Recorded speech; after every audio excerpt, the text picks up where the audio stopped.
The death of Tupac and Biggie changed hip-hop forever, but what if they had lived? Would they still be on top, or would they have been replaced by the next generation? In this video, we are exploring one of hip-hop's biggest what-if scenarios, breaking down what their careers might have looked like and asking, would they still be the kings of rap? Or would the industry have moved on? Take a moment and picture this. What if hip-hop's two biggest legends had never left? How would the game look today? Your generation a lot. Someone said, where do you see Tupac 10 years from now? You say, hey, I just want to be alive. That's real for you. That's so real. Before we explore their futures, let's rewind to their last moments in the industry. Let's start with Tupac's trajectory. At the time of his death, Tupac was bigger than ever. His album All Eyes on Me had just gone 5 times platinum in under a year. Then on September 7th, 1996, a night of celebration turns into tragedy. What really happened to Tupac Shakur? Tupac was in Las Vegas with Death Row Records boss Suge Knight for the Mike Tyson fight, but after the match things took a deadly turn. In the lobby, Tupac and his crew spotted a known creep, Orlando "Baby Lane" Anderson, accusing of trying to rob them earlier that year. Security cameras caught what happened next, a brutal beatdown. After a quick stop at his hotel, Tupac hopped into Suge's black BMW, heading to Club 662. They didn't know someone was watching. At 11 p.m., cops pulled them over for loud music and no plates, a routine stop, but would it delay them just enough for an ambush? 11:15 p.m. A white Cadillac rolls up, a hand emerges, then bullets tear through the car. Tupac is hit 4 times, chest, arm, thigh, lung. Suge is grazed but alive. The Cadillac speeds off into the night and vanishes. Tupac fights for his life, 6 days in critical condition. But on September 13th, he loses that battle. 4:03 p.m. He is gone. Was it a gang hit, a death row setup, or something even deeper? And in the most Tupac way possible, his crew, the Outlaws, mixed his ashes with weed and smoked him. A final salute to a legend, gone too soon but never forgotten. He was already expanding beyond rap, acting in films like Juice and Above the Rim, and even planning to start his own label, Machiavelli Records, to compete with the Death Row. He was politically outspoken. Some say he was on the verge of becoming more than a rapper, possibly even a cultural leader. After that, boom, it's all over. And we can see, how this shit fall. But that's how it is. And the reason being is because if I can't live free, if I can't live with the same respect as the next man, I don't want to be here.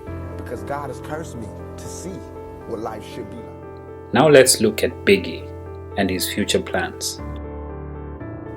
Biggie was on the verge of redefining hip-hop with Life After Death on an album that mixed hardcore rap with a mainstream sound. It's 1997. Hip-hop is popping. Lovely. You're one of the major players in this thing. What are you coming with now? Well, I got the Life After Death double CD dropping March 25th. And I just want my spot back. Then, March 8th, 1997, a night of music, fame and celebration. But for Christopher Wallace, better known as the Notorious B.I.G, it would be his last. Biggie was in LA for the Soul Train Awards after party, rubbing shoulders with the biggest names in hip-hop. But tensions were high. Bloods, Crips, Bad Boy, Death Row. The East Coast, West Coast feud still lingered in the air. By 12:35 a.m. the party was over, literally. The venue was packed beyond capacity. Fire marshals shut it down. Biggie and his crew decided to call it a night. After a few pictures, Big hopped into a rented Chevy Suburban with his crew. Diddy rolled in another SUV. Security followed close behind. 1:15 a.m. Biggie's car stops at a red light on Wilshire Boulevard. Then a black Chevy Impala creeps up beside them. Bang, bang, bang. 4 shots fired. Biggie slumps over. His team races to the hospital. Doctors perform an emergency thoracotomy, but it's too late. 1:15 a.m. the King of New York is gone at just 24 years old. The autopsy released 15 years later reveals only one bullet took his life. A single shot tore through his hip, ripping through his colon, liver, heart, and lung before stopping in his shoulder. March 18, 1997, his funeral draws hip-hop royalty. Mary J. Blige, Busta Rhymes, Lil Kim, Run DMC, Foxy Brown. They say their final goodbyes. His body is cremated. His family takes his ashes home. No arrests, no convictions, just silence. Who pulled the trigger and why? The mystery remains. Gone, but never forgotten. Unlike Tupac, Biggie wasn't just an artist. He was building an empire, signing Lil Kim, Jr., Mafia, and grooming new talent.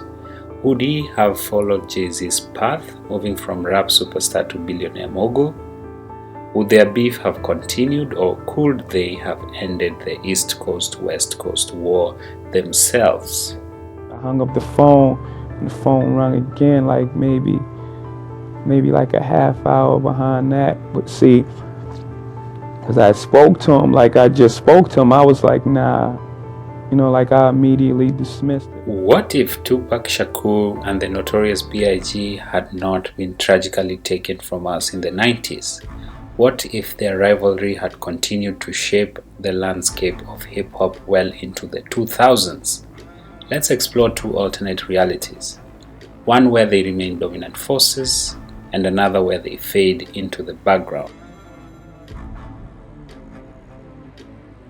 In scenario 1, where they remain the kings of hip-hop, Tupac and Biggie survived the violence of their time, evolving as artists and moguls.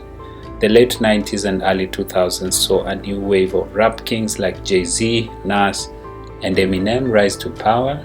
But what if Tupac had stayed alive? Could he have challenged Jay-Z's rise to the best rapper alive? And could Biggie have expanded into business, creating an empire just like Jay-Z and Diddy?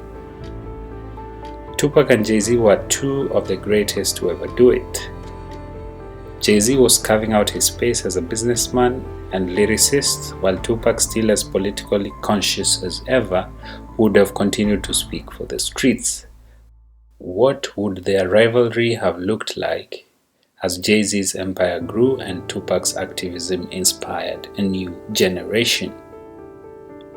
Tupac could have been the voice that pushed Jay-Z's ambitions to new heights, a true rivalry in the industry where both battled not only just for dominance in rap, but also for the title of King of Hip-Hop. Maybe they would have had a long-lasting partnership too, with Tupac challenging Jay-Z's commercial success, all while continuing to push the boundaries of social consciousness in music. On the other hand, Biggie, with his laid-back flow and sharp business acumen, could have evolved into something more than a rapper. Much like Diddy and Jay-Z, Biggie had the potential to transcend music. In this alternate reality, Biggie could have been a hip-hop mogul, building his empire across fashion, liquor, and even television. Would Biggie have been a billionaire today? Perhaps even leading his own label, signing the next wave of superstars? Imagine Biggie collaborating with the likes of Nas, Jay-Z, and Diddy, expanding into media, real estate, and fashion. Biggie could have seamlessly made the transition from a rap legend to a cultural icon, influencing not just music, but the business world at large. With Tupac and Biggie at the helm, hip-hop could have taken a very different direction. Instead of following the commercialization of rap, we might have seen a resurgence of socially conscious music, deeply rooted in activism, storytelling, and pushing for change. Their legacy could have shaped the entire movement, influencing artists to keep their content grounded and conscious rather than diving into the bling era. In this reality, hip-hop would have stayed more real. The genre could have remained more socially aware, less commercially focused, with Tupac leading the charge in making music that was more about change than entertainment. Now let's explore an alternate reality where Tupac and Biggie were not able to adapt as smoothly to the changing landscape of hip-hop. The 2000s brought a different sound, Southern hip-hop, auto-tune, trap, and the giants of the 90s began to feel the pressure. The early 2000s were defined by a rapid revolution in hip-hop. Southern rap became the dominant sound, with artists like Lil Wayne, T.I., and the rise of trap music. Add in the dominance of auto-tune spearheaded by Kanye West and T-Pain, and the industry began to shift drastically. Could Tupac's poetic, raw style still work in this new club-driven commercial era? Tupac's music, rooted in the struggles of the inner city life, might have felt out of place in a world where music was increasingly driven by catchy hooks and club anthems. His socially conscious lyrics could have found less of a place in the mainstream, with the younger audiences flocking to artists who gave them escapism rather than confronting tough realities. Biggie's laid-back flow, so dominant in the 90s, might have struggled to compete with the aggressive, fast-paced styles of new artists like Eminem, Lil Wayne, and Tech 9. The shift towards faster flows, intricate rhyme schemes, and high-energy performances could have made Biggie's smooth delivery seem out of place. Would Biggie have been able to adapt to this kind of rapid-fire flows, or stay true to his roots, losing relevance as a result? Many legendary artists like LL Cool J, DMX, and Nelly found themselves falling out of the spotlight in the 2000s. Could the same fate have befallen Biggie and Tupac? While Tupac and Biggie would have remained legends in their own right, it's possible that their styles might have not kept up with the times. As newer artists dominated the scene with trap, club anthems, and a different cultural focus, the icons of the 90s could have struggled to stay relevant in a rapidly changing world. The key debate is, would Tupac and Biggie have stayed on top, pushing the boundaries of hip-hop? Or would they have faded into the background as new artists pushed the genre in a different direction? Hip-hop as we know it today is shaped by both the legends who came before and the newcomers who break the mold. But one thing is for sure, the influence of Tupac and Biggie can never be erased. They may have faced challenges, but their mark on the genre is undeniable.